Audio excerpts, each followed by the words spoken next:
As expected, Palmer was stressing over whether she'd be able to get home okay. Are you on your way home? I need to talk to you tonight. What's your ETA? Be mindful of your surroundings. Don't play your music too loud. What was her deal? She was so anxious these days.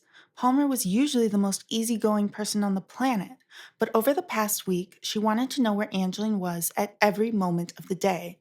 It was a buzzkill, especially since it was the last summer before Angeline left for college. Sighing, she began to gather her things. Her phone continued to buzz. Her friends had also been texting her all afternoon, planning to meet up. Hopefully, Palmer was being dramatic, and whatever she had to say would be quick. Angeline wanted to go out tonight. She appraised her work for a final time. Her stomach swooped with joy. She packed her dress up carefully, headed out of the classroom, locked the door, and said goodbye to the school security guard. It was a beautiful summer evening. Chicago had cooled down after a week of scorching heat. The sunset began turning the skyline vibrant pink and orange. The city was glowing and alive. Angeline's heart swelled. It was her favorite kind of night. All in all, her day had been excellent. Once outside the school, she checked her phone again. The group chat was buzzing with texts about a party tonight. She gasped as she skimmed through the messages. The fine college boy she'd been eyeing all summer would be there. Her frustration morphed into determination.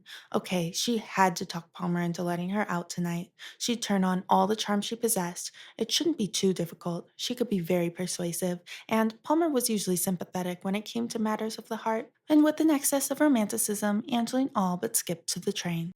A familiar voice intoned "doors closing" as Angeline bounded onto the last car before it could pull away. It was empty except for two other girls about her age. One girl sat with her feet kicked up, so she stretched across the two seats next to her as she leaned back on the partition by the doors. The other girl must have just entered the train as well because she stood in the middle of the car. Angeline walked past them to find a seat, then whipped her head back.